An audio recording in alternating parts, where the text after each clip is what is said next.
so that's okay. Thank you, Eli. And sorry, I will be right there. There we go. Okay, ready, Eli?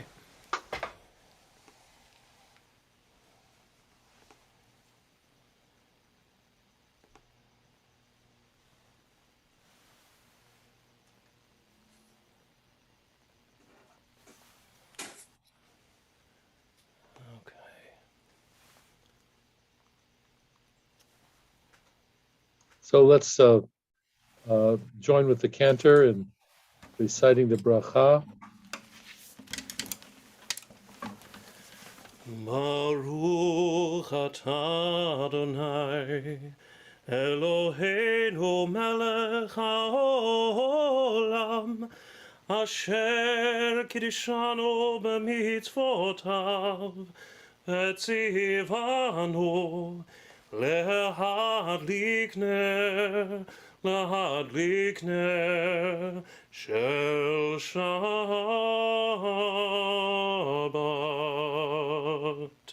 Amen. As these Shabbat candles give light to all who behold them, so may we, by our lives, give light to all who behold us. As their brightness reminds us of the generations of Israel who have kindled light, so may we, in our day, be among those who kindle light. Amen. We turn now to welcoming the Sabbath with song and cantor. What have you prepared for us tonight? An oldie but a goodie. Music by Samuel Goldfarb, text by Liturgy. Rabbi Traditional. Shalom Aleichem, Malachei Hasharet, Malachei Elyon, Mimelech, Malachei Hamlachim, HaKadosh Baruch Hu.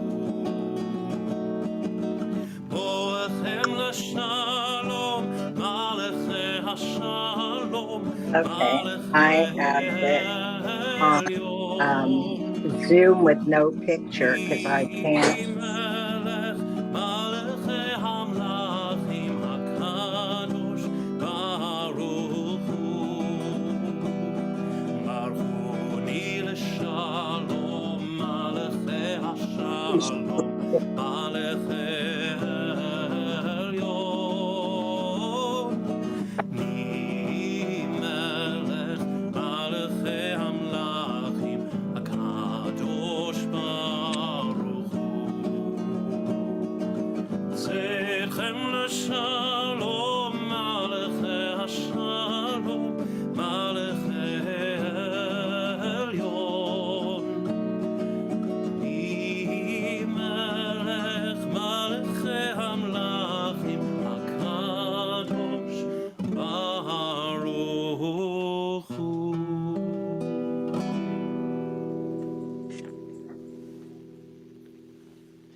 Rabbi, you're muted, my friend.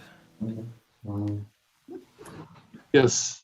We turn to one of the first Psalms that allows us to welcome the Sabbath and prepare ourselves to be together to receive the Sabbath.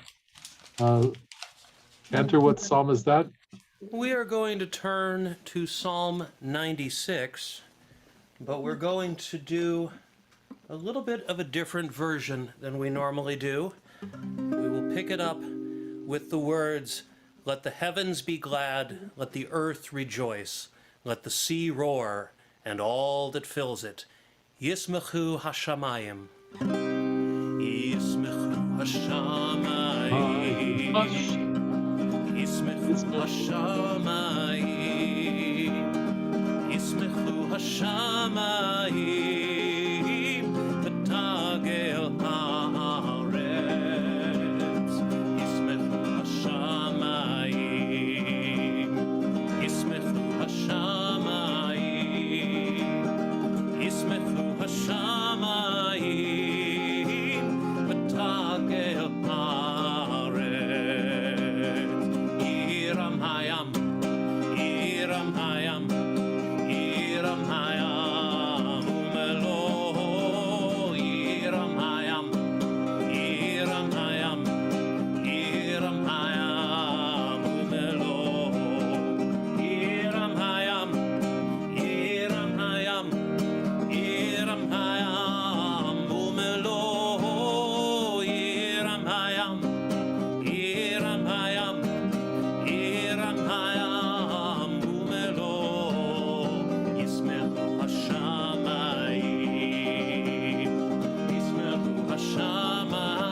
Thank you, Cantor. I'm wondering if we can project those psalms onto our screens so that people who don't know the words will be able to see them.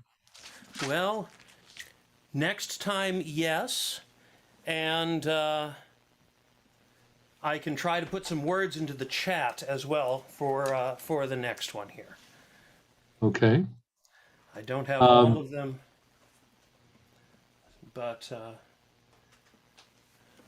I was thinking we would move Rabbi to Psalm 98 and slow things down just a little bit with a little Zamru Ladonai, with the words coming to the chat courtesy of the lovely lady on the other side of the room. Zamru Ladonai bechinor, bechinor v'kol zimra, b'chatzotzrot v'kol shofar, ari lifnei hamelech Adonai, Hiram hayam umlo, tevel ve'yoshveva, neharot imcha uchav yachad, harim yiranenu, lifnei Adonai kiva, lishpot haaretz, ישפוט תבל בצדק, לעמים במשרים, ירם הים ומלואו, תבל ויושביה, נהרות עמך וכף יחד, הרים ירננו.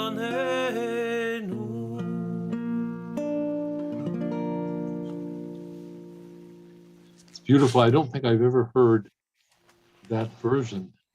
Is that new? It is actually by Rabbi Moshe Rothblum of Adat Ariel. Beautiful. I had to go to San Francisco to learn it. Glad that you know where San Francisco is. It's good. It's good. We turn now to Lachadodi. And that I do have, so I will bring that to the screen.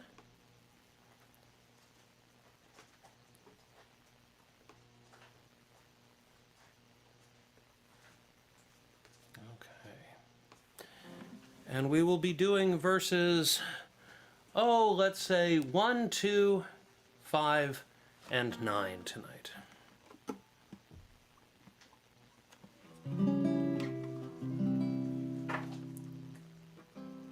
לך דודי לקראת כלה, בני שבת נקבלה. לך דודי לקראת כלה, בני שבת נקבלה. שמור וזכור בדיבור אחד, ישמיענו אל המיוחד, אדוני אחד ושמו אחד, לשם ולתפארת בלי תהילה. לך דודי לקראת כלה, בני שבת נקבלה. לקראת שבת לכו ונלכה, כי מקור הברכה, מראש מקדם נסוכה, סוף מעשה במחשבה תחילה. לך דודי לקראת כלה, בני שבת נקבלה. Verse 5. התעוררי, התעוררי,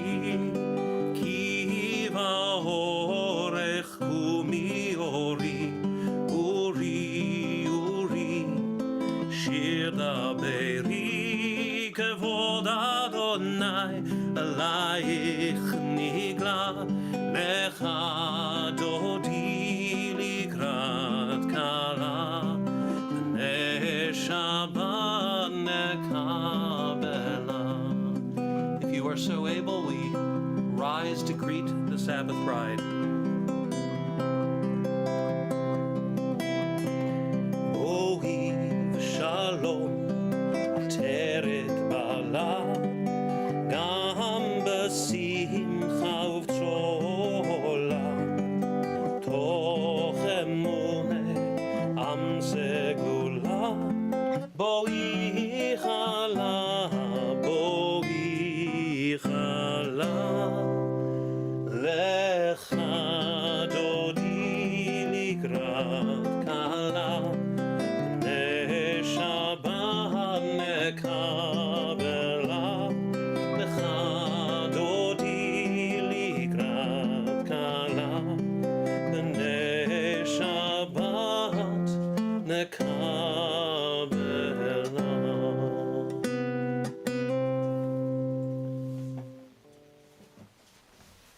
Thank you, Cantor. That's a beautiful song to welcome the Sabbath bride in our midst.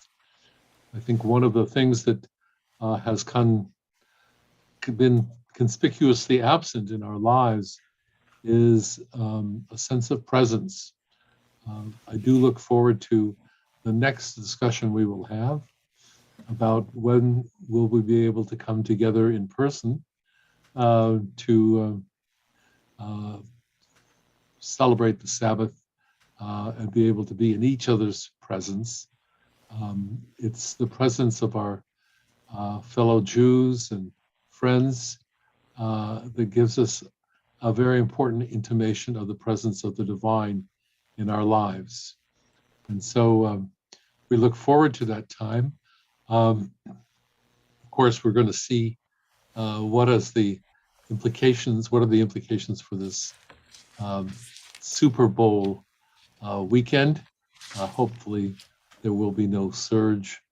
And of course, we are privileged to be celebrating in our homes Super Bowl Shabbat, which is an American Jewish tradition of great significance.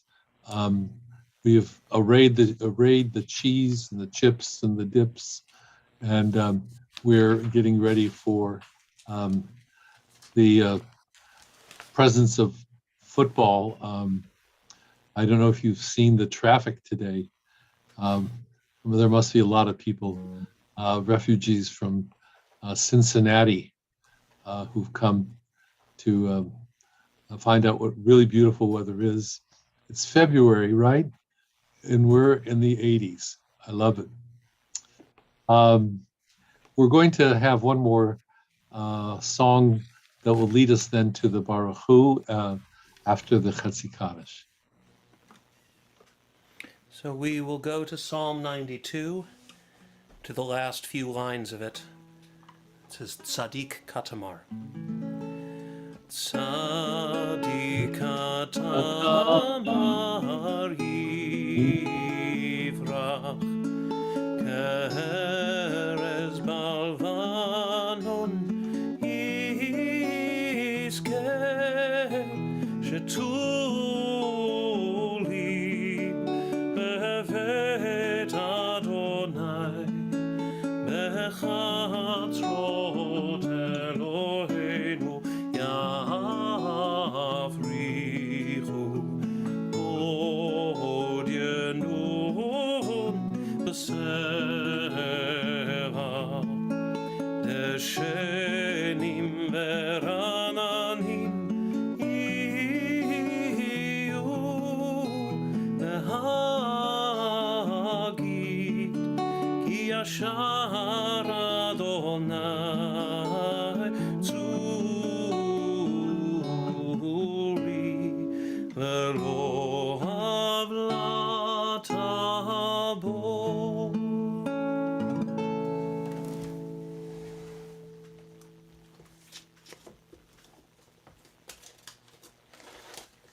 fundamental idea behind the verses that we've read emerges from the Jewish experience of the late Middle Ages, with its emphasis on Jewish mysticism. It is the Jewish mystics that thought of God's righteousness as the victory of right over might, over the sense that whatever injustices they had endured in Spain or in Europe, Central Europe, that ultimately God's righteousness would prevail. And they are the ones who arranged these beautiful psalms and lechadodi to help us to hold on to the spiritual importance of righteousness as something that we continue to hope for. We turn now to the Khatsikaddish, the prayer that marks the distinction between the welcoming of the Sabbath and now our preparation for the Ma'ariv service. And if it is your custom to rise here, please rise. Otherwise, please get ready to rise when the Baruch Hu comes next.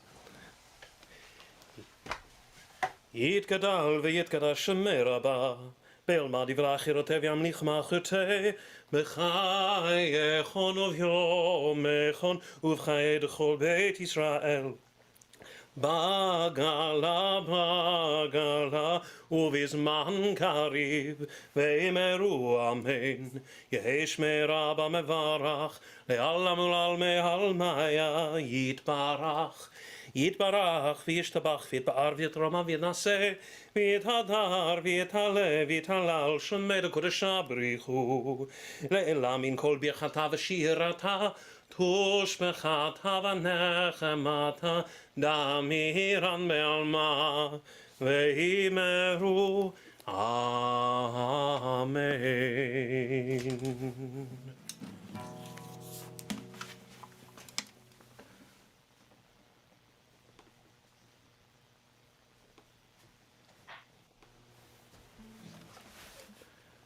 We now go to the Baruch Hu, which should be on your screen. Yai la la la la la la la la. Yai la la la la la la la la. Yai la la la la la. Yai la la la la la. Yai la la la la la.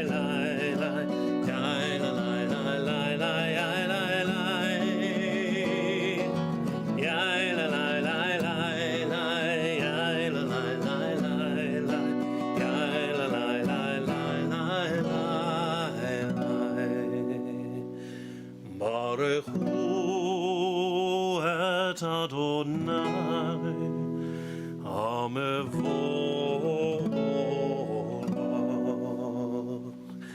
Baruch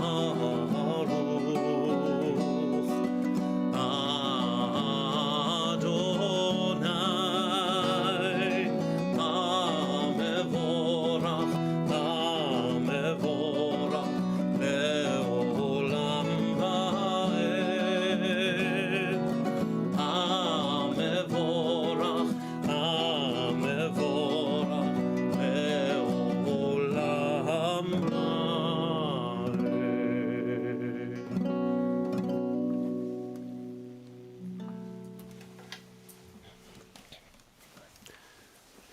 Having been brought together for prayer, we acknowledge as our first prayer the regularity of the natural forces all about us. While sometimes there are consequences that are not always positive in the natural forces of earthquakes and things that are unexpected and terrifying, generally the world is a welcome and a commodious place for human beings. We've adapted to much of that natural order, and we see in it the hand of the divine. We recite this prayer that it celebrates the regularity of the divine presence.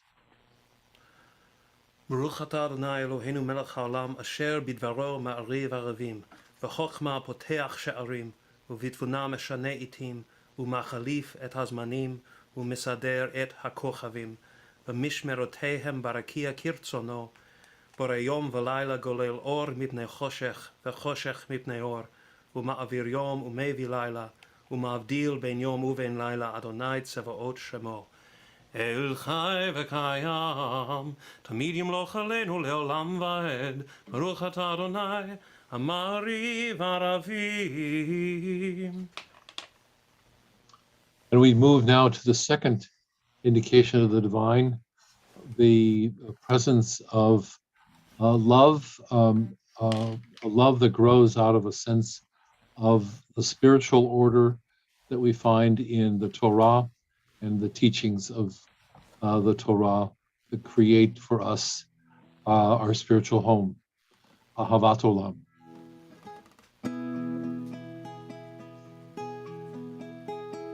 Ahavat Olam, Beit Yisrael, Amecha Ahavta, Amcha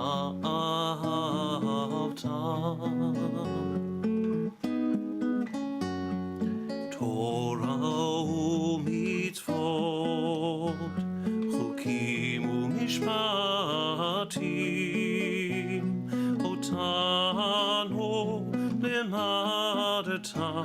otanu limadeta.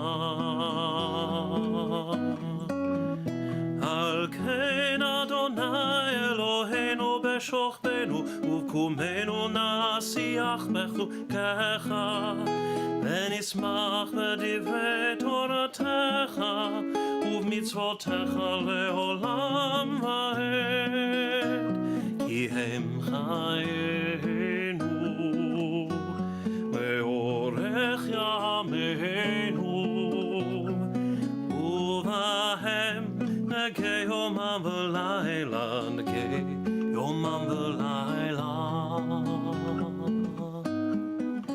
le'ahavatcha al tasir, mimenu le'olamim, Baruch atah Adonai, ohev amo Yisrael.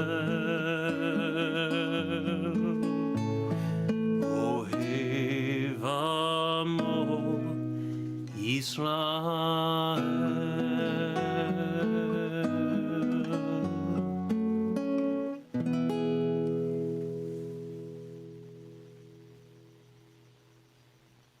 We turn to the words of the Shema, the words that ask us to be aware of the divine, ask us to be connected to something that we can't see, but for which we owe a certain loyalty that grows in each generation and is passed on through each generation.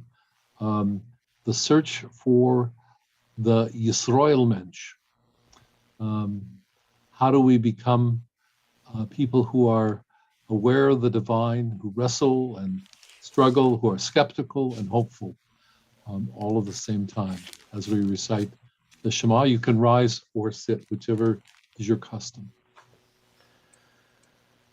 Shema Yisrael, Adonai Eloheinu, Adonai Echad, Baruch Shem Kevod Malchuto Le'olam Va'ed.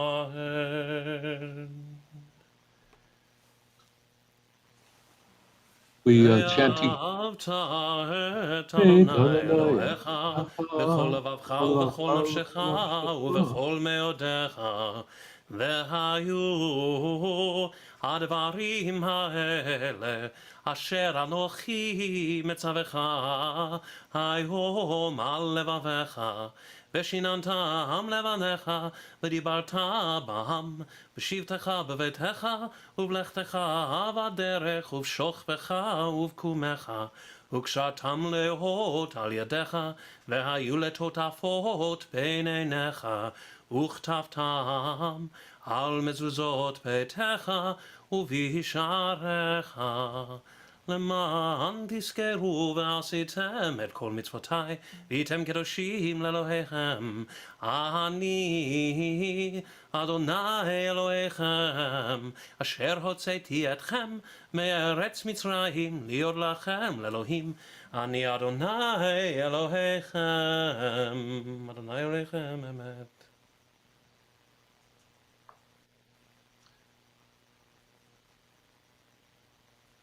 You shall remember to observe all God's commandments and to be holy to your God.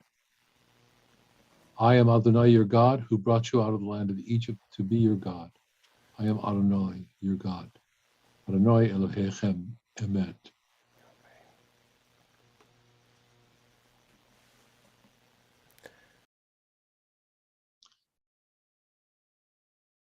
We turn to the prayers of redemption, thanking God for that moment of redemption that we call the parting of the Red Sea, the culminating moment of our liberation in its physical sense.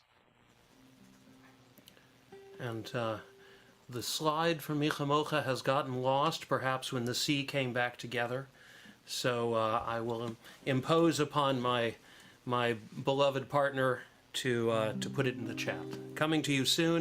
I will tell you it starts with Yai Lalai. Yai Lai Lai La Lai La La La La La Lai Yai Lai Lai La Lai La La La Lai Yai Lai Lai La Lai La La La La La Lai Yai La Lai Lai La Lai La Lai Mi chamocha ba'elim Adonai Mi kamocha neta b'kodesh Torah tehilot osef eleh Torah tehilot osef eleh Malachotecha ra'u v'necha חוקי הים לפני משה ומרים זה הליאנו ואמרו זה הליאנו ואמרו אדוני ימלוך לעולם ועד אדוני ימלוך לעולם ועד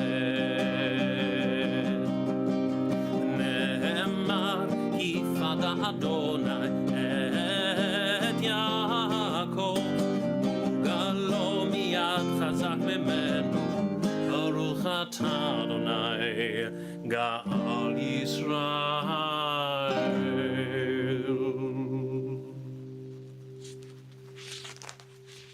The keystone of all Jewish life is acknowledging the creation through the celebration of the Sabbath, not only as a day of rest, the first example of good labor practices, but also acknowledging that the world is a fundamentally accepting place, that we are able to luxuriate most of the time in the creation. And celebrating the Shabbat is one of the ways that we acknowledge the divine and witness God's role in creating this important institution. We continue with the first Hashkivenu and then Vishamru. And as I've been doing alternate versions of things for much of the night, we'll do an alternate Hashkivenu, a few lines into the prayer, where it says, Ufros aleinu sukkot shlomecha, spread over all of us your sukkah of peace. Ufros aleinu sukkot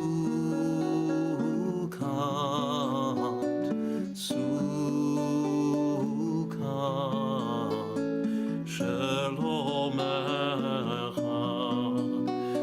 ufros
Lost your signal there, Rabbi. Vishamru. There we go. That's what Eli. For those of you who have a cameraman and for whose tradition it is to stand at Vishamru, please rise. Otherwise, enjoy and rise in a moment. Vishamru b'nei Israel et ha-Shabbat, sot et ha-Shabbat, v'dorotam berit olam. Vishamru b'nei Israel et ha-Shabbat, sot et ha-Shabbat, v'dorotam berit olam. B'nei b'nei Israel, oti leolam, oti leolam, oti leolam. V'shameru b'nei Israel et ha-Shabbat, לעשות את השבת ודורותם ברית עולם. כי ששת ימים עשה אדוני את השמיים ואת הארץ, ושמרו בני ישראל את השבת, לעשות את השבת לדורותם ברית עולם. וביום השביעי שבת וינפש, וביום השביעי ושמרו בני ישראל את השבת, לעשות את השבת לדורותם ברית עולם.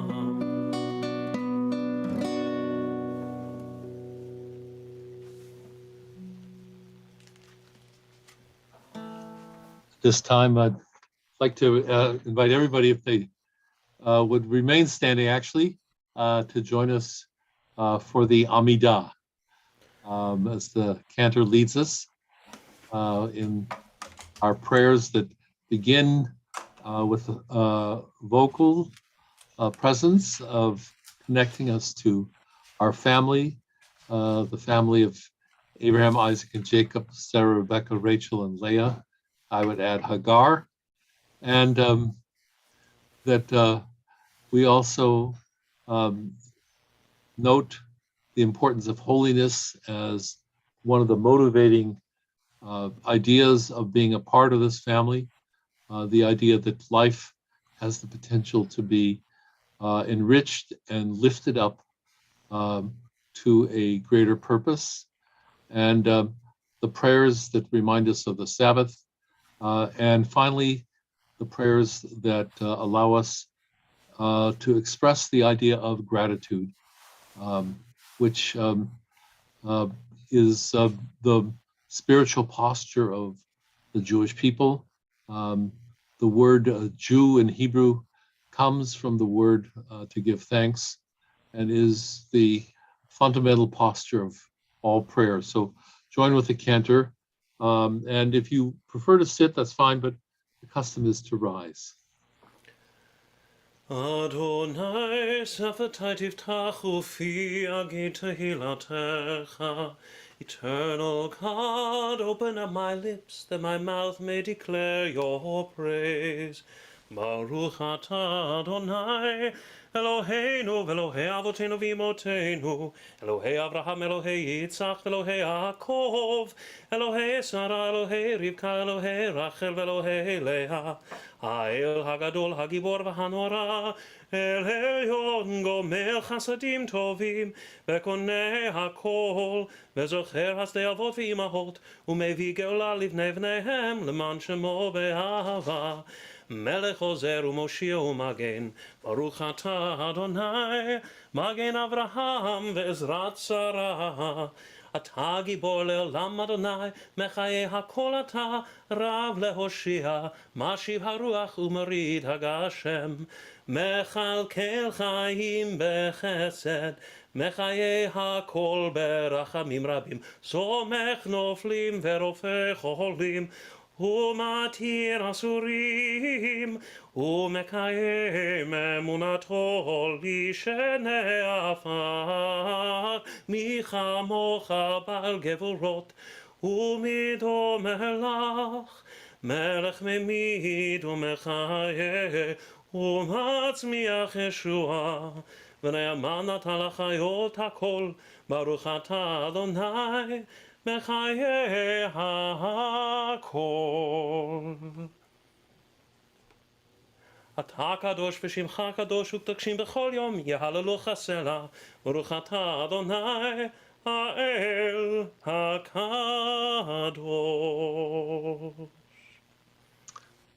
I invite you to continue silently as we invite each of us to offer our prayers individually to God, and we'll come back together in a moment.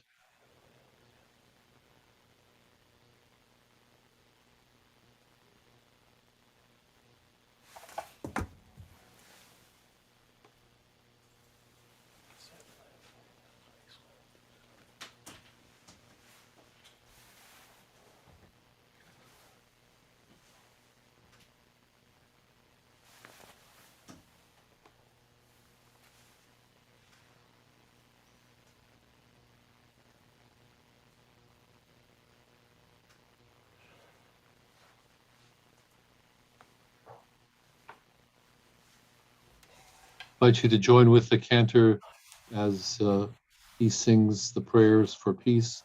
Shalom Rav.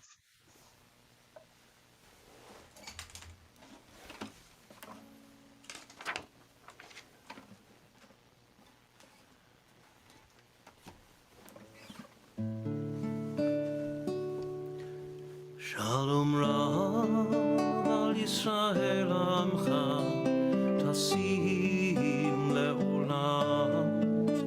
Shalom Rav al Yisrael amcha, tasim le'olam. Ki ata hu melech ador, bechol hashalom. Ki ata hu melech ador, bechol hashalom. Shalom Rav al Yisrael amcha, tasim le'olam. Shalom Rav al Yisrael amcha, tasim le'olam. בטוב בעיניך לברך את עמך ישראל בכל עת ובכל שעה בשלומך. שלום רב על ישראל עמך, תשים לעולם. שלום רב על ישראל עמך, תשים לעולם. תשים לעולם. תשים לעולם.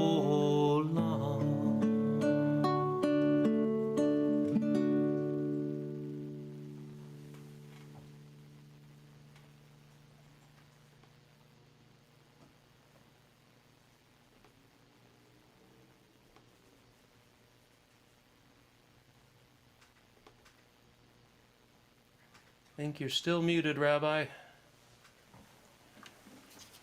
Thank you.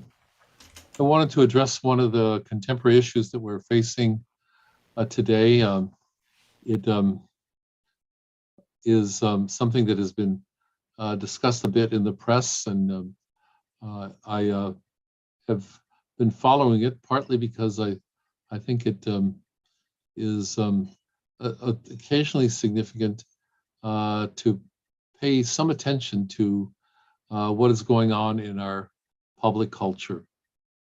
Some of you have, I'm sure, heard or maybe happened to tune into The View the day that Whoopi Goldberg made her statement, in which she essentially said that the Holocaust was something that happened between two groups of white folks and has nothing to do with race.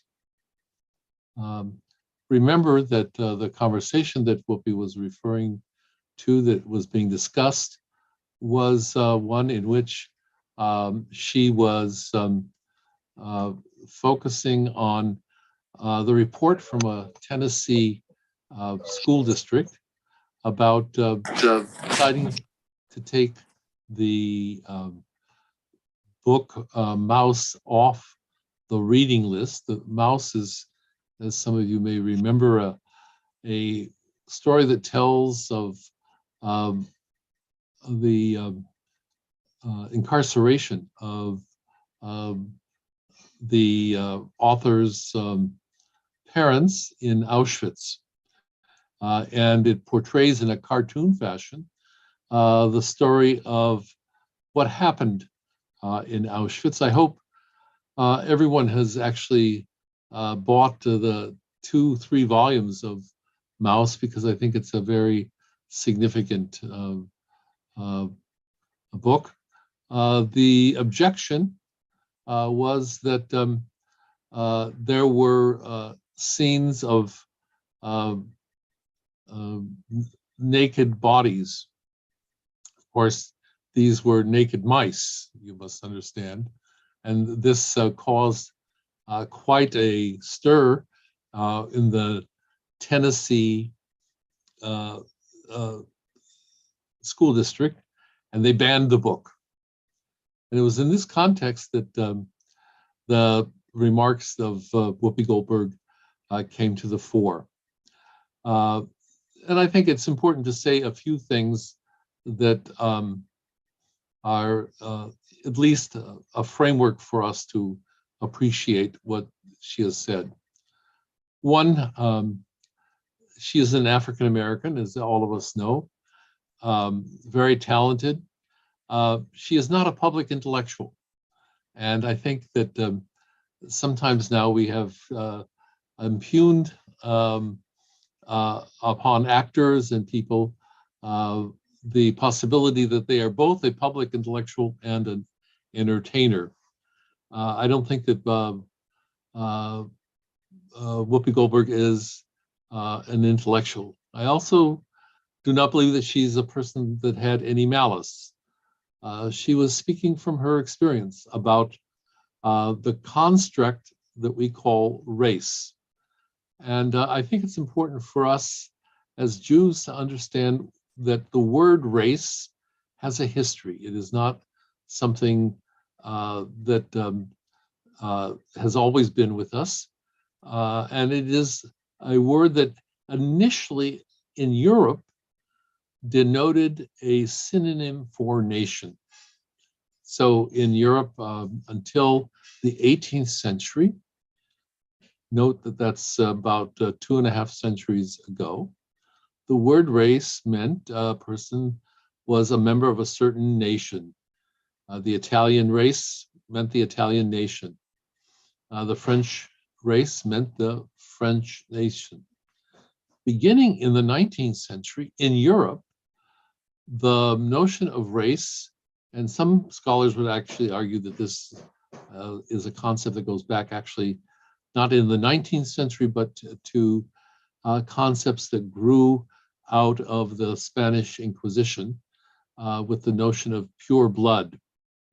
But in any case, there was posited this idea that race was somehow a biological characteristic, and that people belonged to a race, and there was a fact that if you were born into a certain race, your blood, your DNA, but there was no concept of DNA yet in the 19th century, led you to have certain characteristics.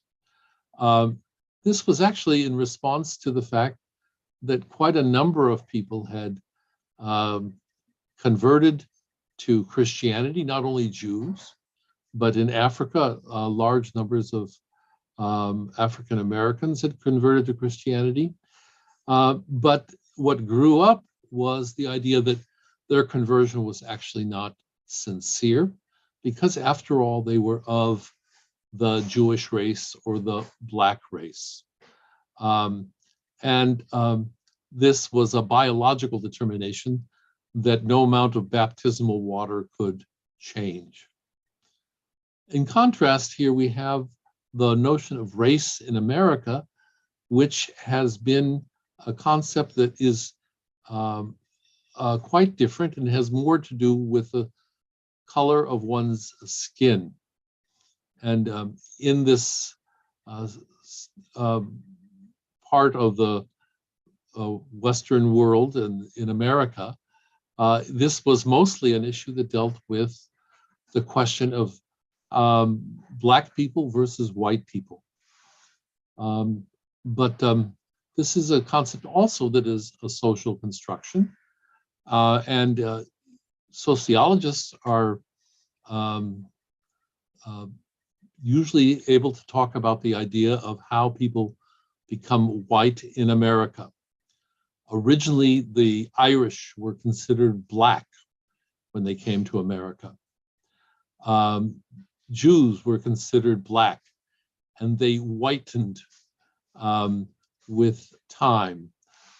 Asian Americans were voted into a new category where they were sociologically adopted into the possibility of being white Americans. All of this is part of what I'm going to introduce as a new term, the racialization of America. That is the constant attempt in American thought to make sure that the 10 to 14% of the population that was Black was kept in a separate category. And when Whoopi Goldberg says these are just white people and there's no issue of race, she is referring largely to what she understands to be the American experience. And it's clear that the Nazis did have a notion of race that they applied to Jews primarily, but to Slavs, Poles in particular. And therefore, race meant something different than what we think of here in America as Black and white. I would also add that, unfortunately, I think the authorities of The View who suspended Whoopi Goldberg made a mistake. I don't think it was necessary for her to be punished. There's a difference, I think, between ignorance, which we all have a good measure of, and sometimes if you're in front of a camera or on a pulpit, you get to display your form of ignorance with a greater clarity than other people who keep silent. And unfortunately, for Whoopi Goldberg, I think her heart is in the right place. She understands what a terrible event the Holocaust was, but she understands it in the terms that have been very much a part of her experience as an American. I think that one of the challenges would have been to invite a conversation. We have difficulty talking about issues of race in America. We have difficulty talking about anti-Semitism. And of course, I think this is a good place for me to put in a plug for one of the most important books that I've read in recent times about the issue of anti-Semitism, the book that we're all, I hope, preparing to discuss, People Love Dead Jews, which will be at 10:30 on March 27th, end of commercial. It's necessary, I think, for us to take a step back and to understand that we have allowed ourselves to be racialized, and we have participated in the process of racialization. That is, that and this is a story I tell with some pain, but it is one of the stories that I remember from my early childhood in America. We came to America in 1948, and sometime about 1953, my dad had become a full-blown American. He had a partner who was also a cabinet maker like him, and they had a disagreement. And my dad used the N-word. To my mother's credit and to my early education, she said, "Du willst machen a vergenigen vor de Goyim." By using the N-word, you have joined our form of racialization the Jews have. You've made the Gentiles happy that we've become part of the clan of haters. My mother understood that as kind of a visceral reaction, and I always think it's to her credit, but it was a part of my very early education when we came to America. I think that the issue of Goldberg's remarks were really a great opportunity for us to experience a teachable moment. Not only do we have the presence of anti-Semitism in America, and I would argue that we're seeing phenomena of anti-Semitism in serious and increasing forms in the last 4 or 5 years in ways that were, I think, hard for many of us to accept. I admit that I'm among those people that did not think very clearly about the issue of anti-Semitism. And quite frankly, if it wasn't something that was with something that approached the horror of a large body count, I didn't take it all that seriously. Remarks, words, they were just ignorant. But as we know, and as we've seen over and over again in America, words move from where they are seemingly inert to where they have a great influence. And we will be, I think, continuously involved in thinking about how we respond to these acts. The closing down of the library with books, with the banning of books like Maus and others, is unfortunately a product of a world that barely reads anymore and has very little respect for learning, has very little respect for science, and very little respect for what it means to give a person the opportunity to think on their own and to grow in their both intellectual and moral capacities. It is a position that we often see in school boards who are fighting a battle to control American education. And I'm going to take the leap here to say that we liberals have largely abandoned the local politics. Most school boards, and now I have many years of listening to school boards debates and reading about the debates, having served for a number of years on a school board myself. School board members are generally the people in America that do not have liberal ideas, but they have some of the most conservative and narrow perceptions of what it means to be an American, a Christian, a member of various groups. And often these are stereotypical groups. And the effort by school boards and other groups to enforce whiteness is one of the challenges that we are going to face in our society. Added to this, we have the return to Jim Crowism. and the firm commitment of the highest court in the land to enforce Jim Crow rules. That is something that happened this week. And it is something that ought to create for all of us a sense of panic about our political system.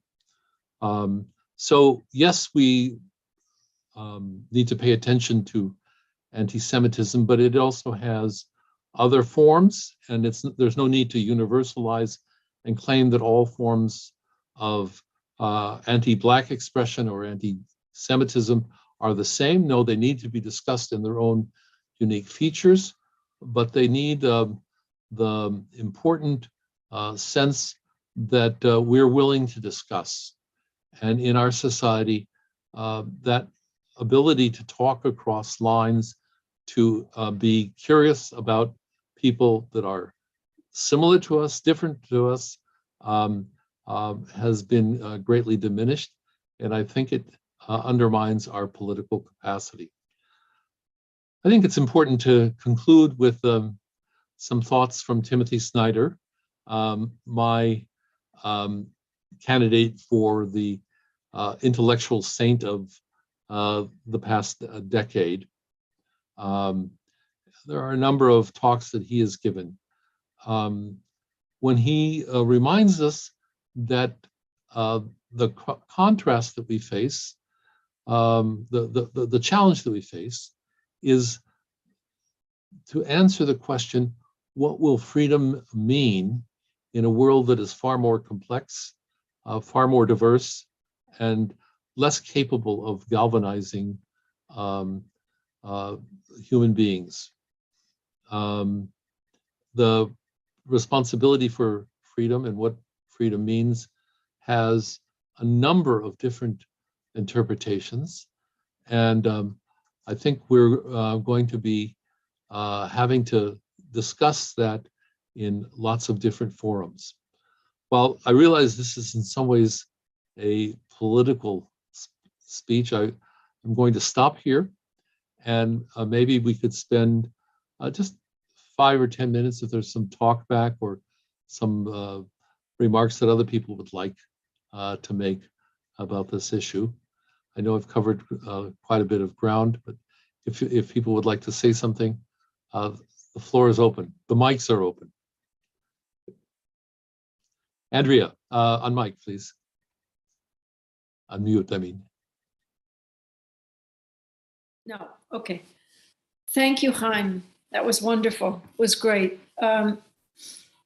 So you think that Whoopi's mistake was one of simply not knowing enough, and that if she had been more thoughtful about what you call the racialization of America, then she wouldn't have made that remark.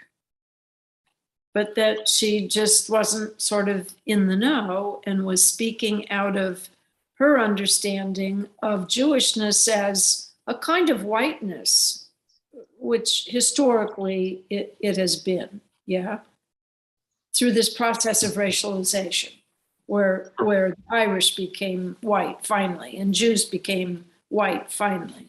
So Whoopi sees, well, yeah. So that when she talks about whites, just talking, fighting with whites, that it's out of that background. Right. So the process of racialization is best written about by Terry Winant's brother, who teaches at UC Santa Barbara. All of you know Terry from our Torah study, and she has often attended our service. Howard Winant is one of the world experts on that issue of how racialization works in South America, and his work has gone on to speak about that. I find this kind of interesting because I live in America, but I also live in Poland, where you see the issues of racialization from a very different angle.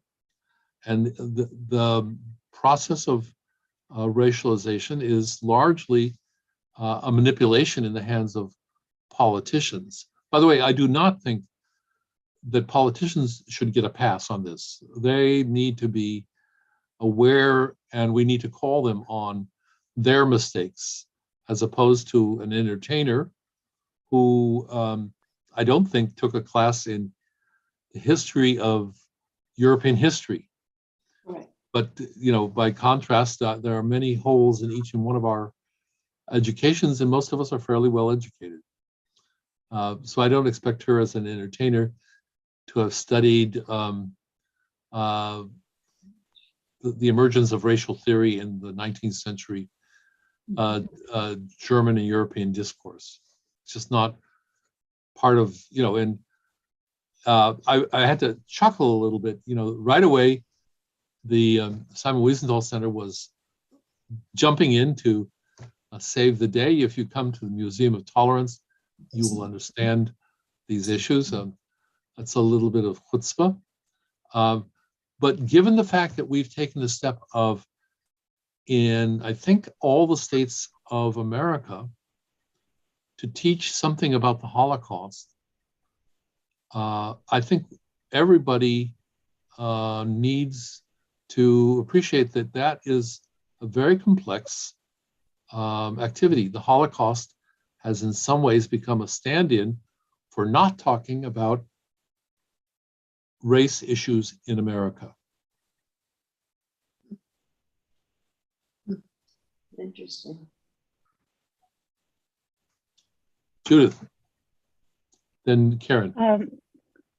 When I was in school, and I don't even remember what grade, my concept of race we were taught was Caucasian and Negroid, and horrible term, but Mongoloid, that there were Asians and Blacks and whites.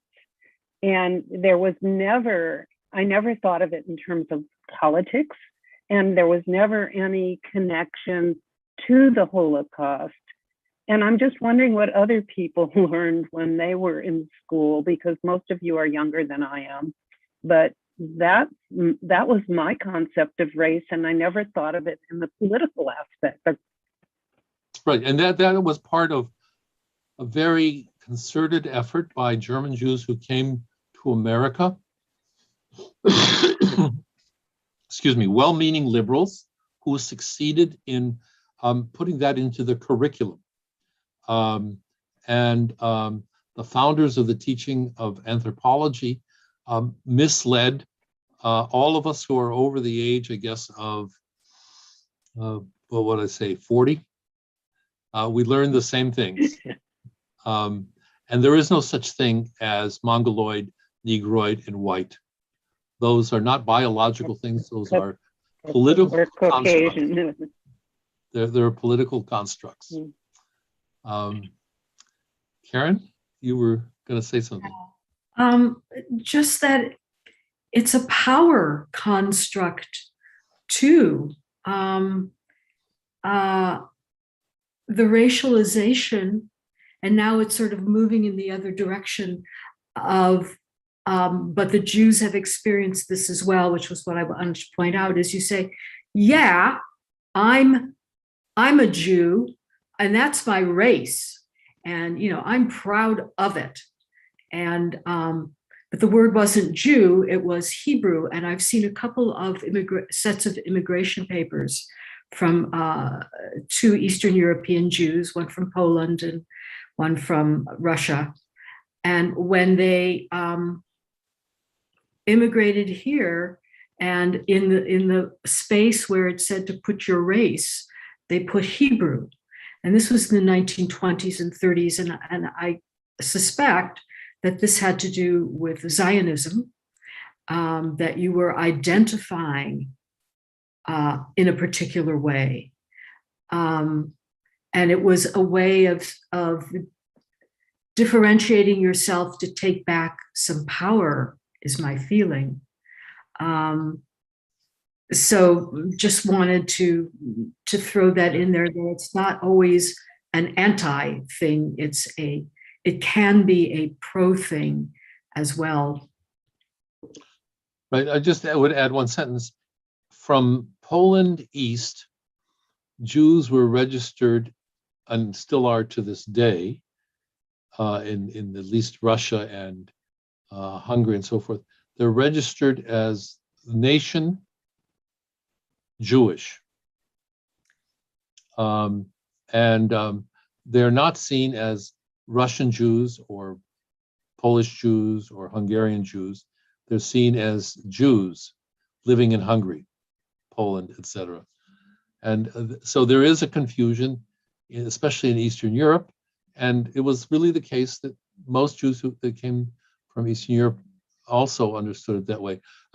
Roger, I'll take a little schnapps too. Thank you.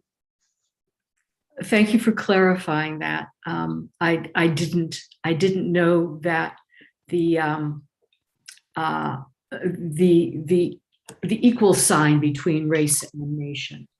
Although I am aware of, we are or have been called or, what defined as a nation.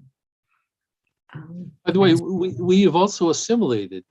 In Israel today, you will find people that talk about the Jewish race in the same terms that if you just substituted Aryan or German, would make whatever hair you have left stand on end. That's been a part of the assimilation that takes place. I always like to remind people that assimilation is not just shaving your beard and putting on a different dress code, but it's also the ideas that we sometimes take up. Comment, Andrea, and then we'll maybe have room for one or two more. You're going to have to.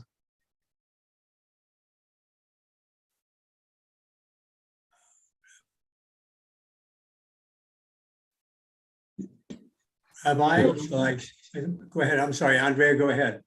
So isn't the move to say Jews are a nation and to categorize them as a nation a move on the part of a country like Poland to say, see, they really aren't Polish, and if push came to shove, we aren't really their nation because they're their own nation and they wouldn't be on our side. They wouldn't be fighting for Poland. They're their own nation. So this is an opportunity for us to make another commercial. Thank you, Andrea. You'll get your $20 after services, after Shabbos. One of the books that we will be looking at is actually, this is part of the upcoming events that are part of the Freighted Legacy program called Conscious History, where we actually see this debate. Most of us in America are comfortable by saying we're Jewish Americans, and we have this category where Judaism is both a religion and an ethnic group. The new term for this is that we can belong to the nation America, and in a sense, that's what the League of Nations proposed for the 13 countries that emerged under the League of Nations settlement. And we'll have a much deeper conversation with how that emerged in Poland in the 1920s and 30s. And that'll be April 10th. So just to mark that. Thank you for the opportunity to. Sure. It's a little more complex, but I think you'll find it interesting. Rabbi, can yes, I say Alan. something? Yeah, thanks.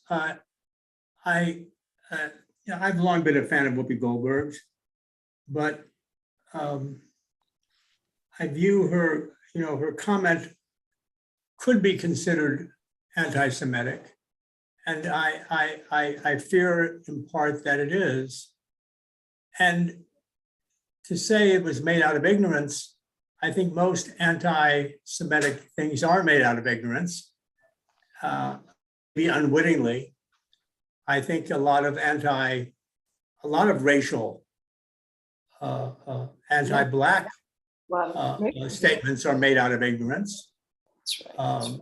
And I think a lot of anti-Asian comments are made out of ignorance, but it doesn't excuse them. I'm not so quick to excuse that at this time, or say that, though I don't believe there was malice in her comments. The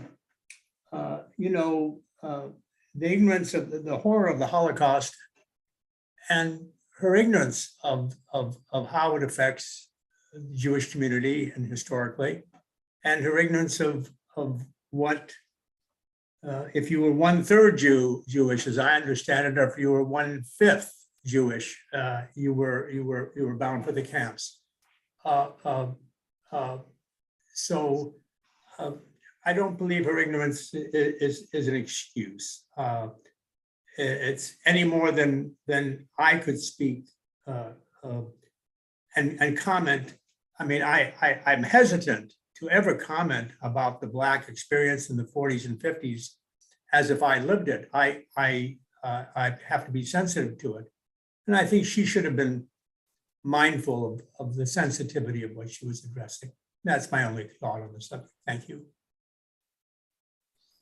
Okay, I mean, I guess I do distinguish between ignorance, which I think is something that's worth engaging with, versus malice, which I think is a different issue.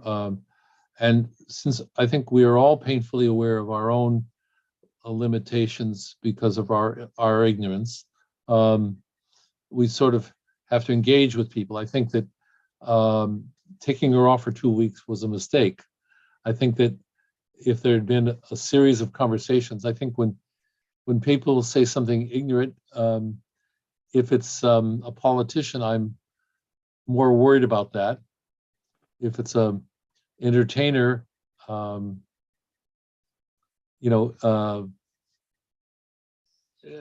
would contrast that with, let's say, one of my favorite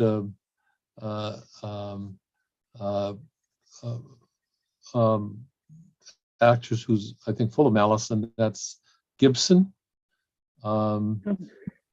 who created that horrible anti-Semitic movie and devoted himself to that. That was not ignorance, that was malice. And it was very successful in spreading malice throughout the evangelical world, in which that movie is a mainstay of the movie world of evangelical Christians.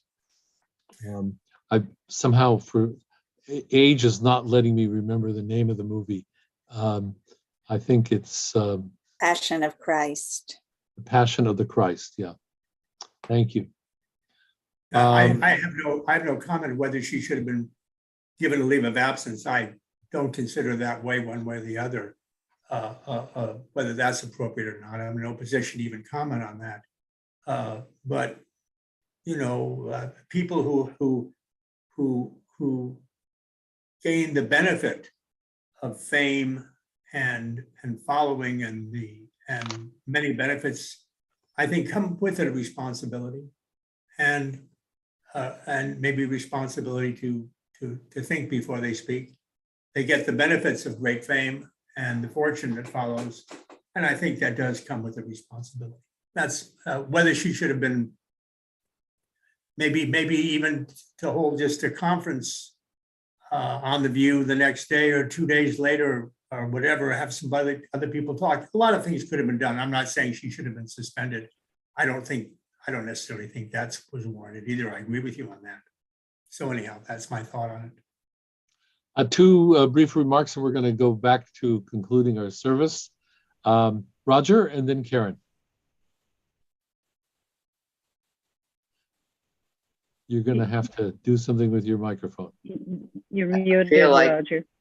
I feel like I'm in the chorus of the play Julius Caesar, where whoever speaks, I go on their side, and I flip back and forth with the speaker and the eloquence.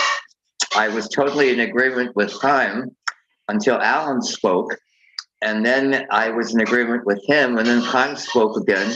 And I don't need to explain that any further, except to say that I think this is an extremely complex subject that really warrants more attention than we can possibly pay it tonight. Thank you. Karen?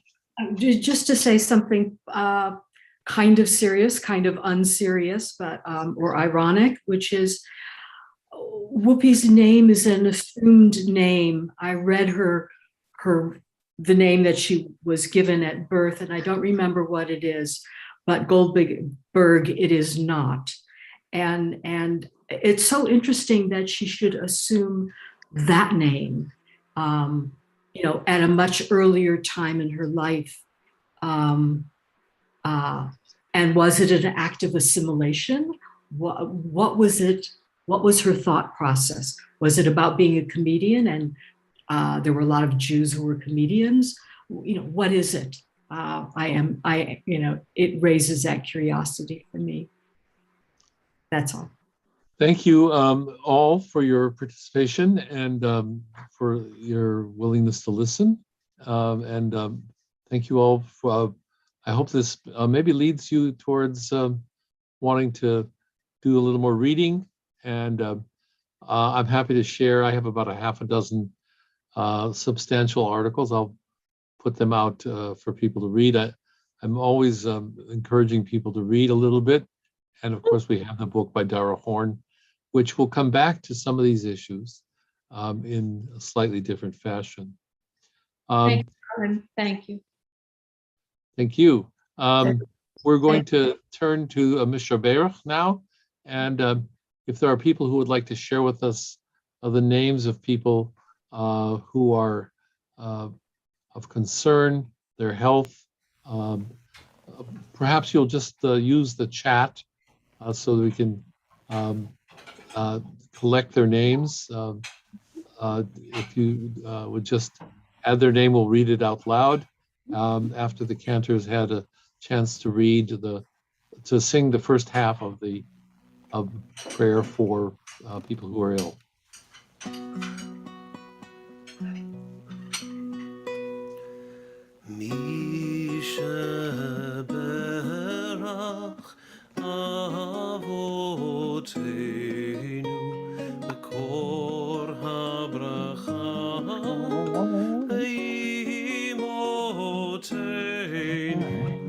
May the source of strength, who blessed the ones before us, help us find the courage to make our lives a blessing, and let us say Amen.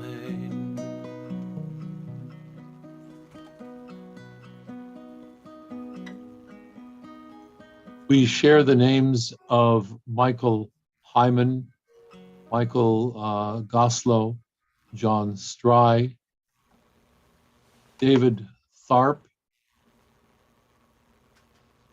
Inga, keeps jumping around here, excuse me, Inga White, Sam Rubin, Jean Avramavaya, Henny Burke, Florence Rosen, David Tharp, Ellen W. Henry, Ann E. Henry, Michael Hyman, Yudi Shira, and all those in need of prayers for healing and comfort.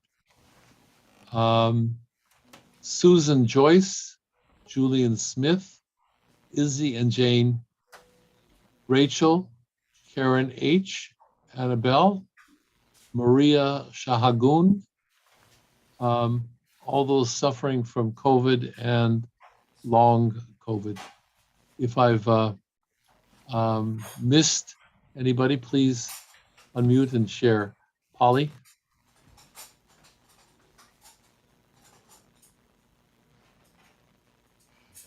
I never learned how to use the chat, so I'll just say it. Pat Sachs.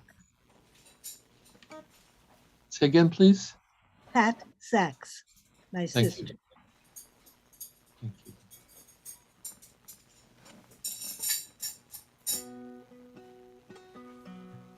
Rabbi, do you have any names that you would like to add? I'd like to add my mother-in-law, Edith Balanoff, my wife, Lynn Beliak, my cousin, Richard Atkins. And I see the Dr. Randy added Teresa Cornejo. And I will add Diane, the mother of a dear friend of mine, Michael. Isha berach imotenu mekor habracha le'avotenu. Bless those in need of healing with refuah shelema, the renewal of body, the renewal of spirit, and let us say, Amen.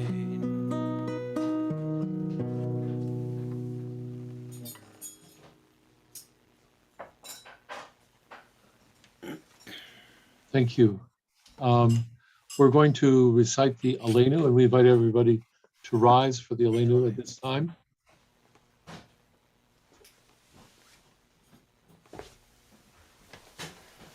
עלינו לשבח לאדון הכל, לתת גדולה ליוצא בראשית, שלא עשינו כגויי הארצות, ולא שמענו כמשפחות האדמה, שלא שם חלקנו כהם, וגורלנו ככל המונם.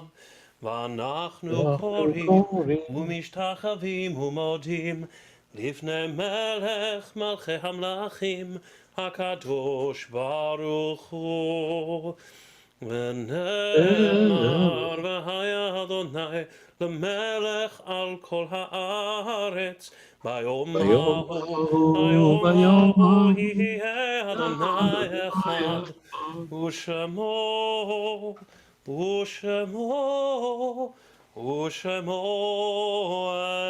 אחד.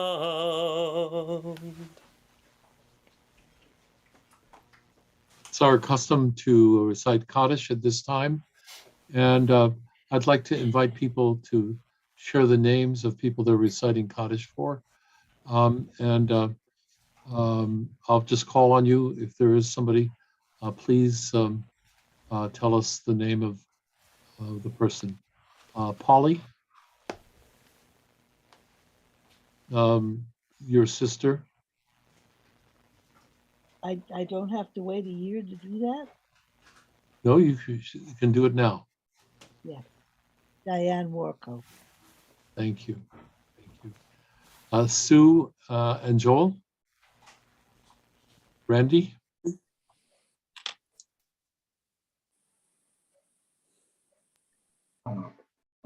Eric Priestley. Sherry Paul.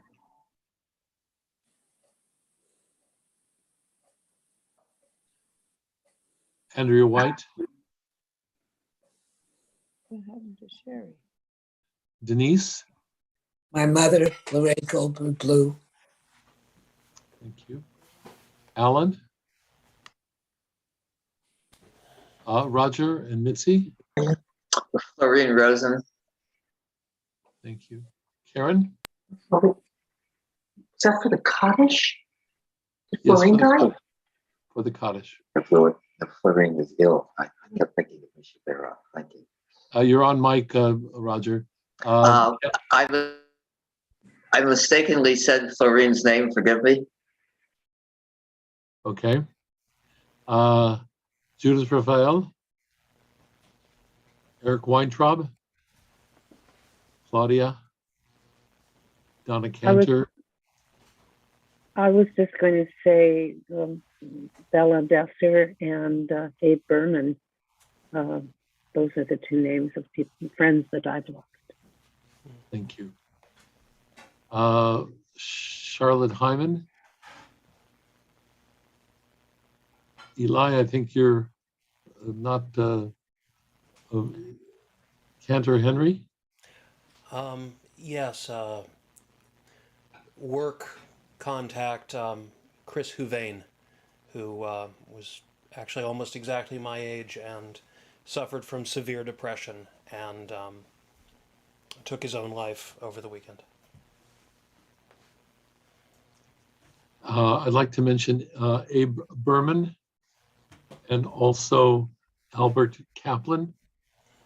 And this is still the period of time in which I'm reciting Kaddish for my brother, Bob Beliak. Please rise if you're reciting and if you'd like to support us in reciting the Kaddish. Yitgadal v'yitgadash shemei Rabbah, v'yomad divrach chirutei v'yamlich malchutei, v'chayechon v'meichon, v'chayei dechol beit Yisrael, v'agalav zman kariv v'yimru amen. Yehei shmei Rabbah mevorach, le'olam ulmei olmaya. Yitbarach v'yishtabach, v'yitba'ar v'yitromam, v'yitnasei, v'yitadar v'yitaleh v'yitalal, shmei d'kedusha b'richu, le'ela min kol birchata v'shirata, tushbechata v'nechemata, gamiram v'yalma v'yimru amen.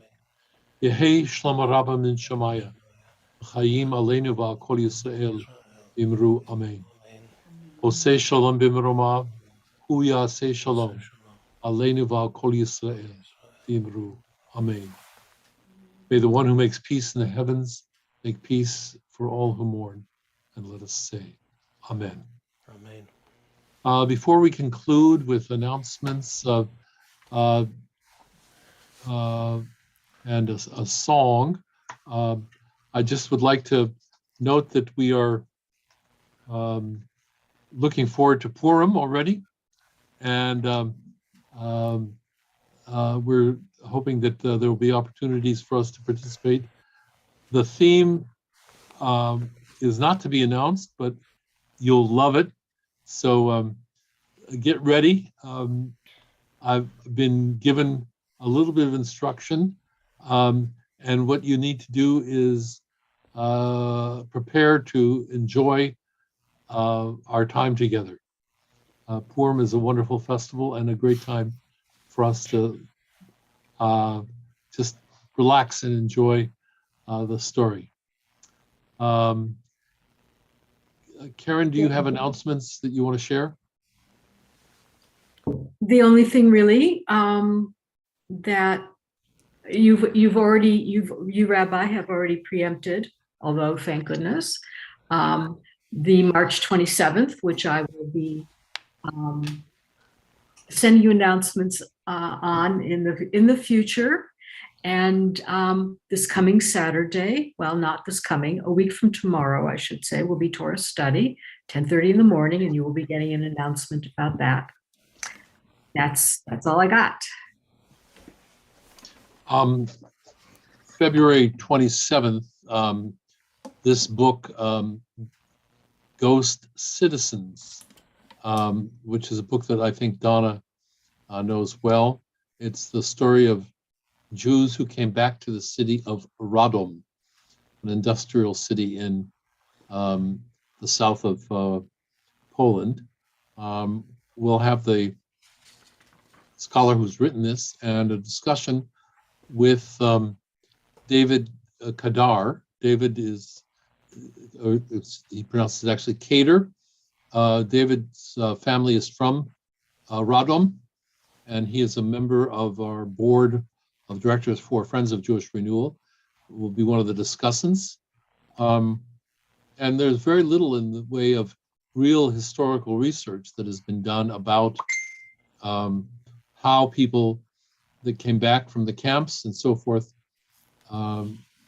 reacted to what they saw in the cities they had been deported from, and the fact that there were so few people that were able to come back. we'll be getting the publicity out about this. I think you'll find it to be a very interesting hour on February 27th from 10 to 11. Can they have the author again? The author is, this book it's very interesting because it was published first in Polish. So he's going to talk about how the book was received in Poland and then in English in the American reading public. His name is Łukasz Krzyżanowski. And his English is very good. His scholarship is even better. And we look forward to hosting him as part of the Afraid of Legacies program. So Roger's already began his Shabbat revelries. What are we drinking tonight, Roger?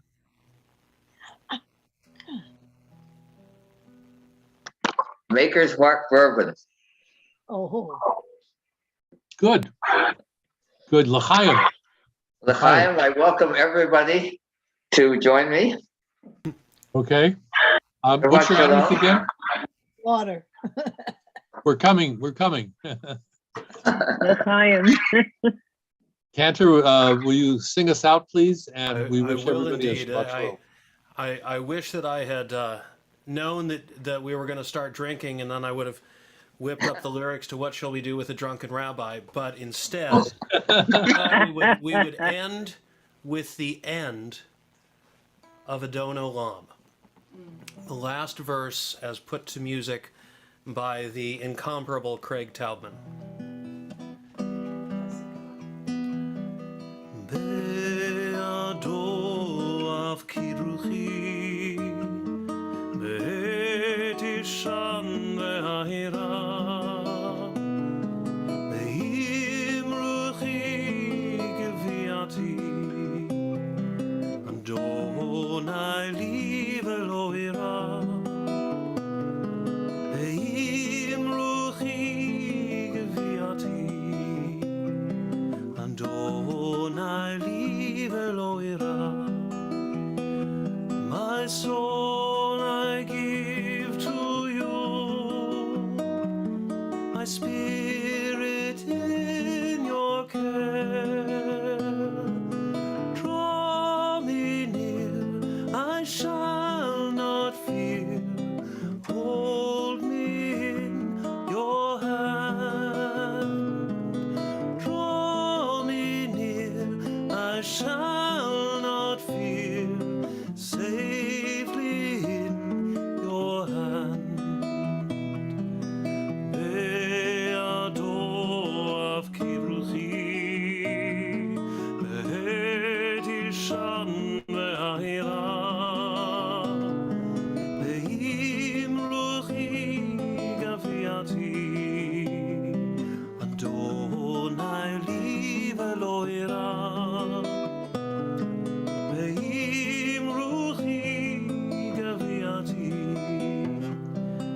Adonai li ve'lo ira.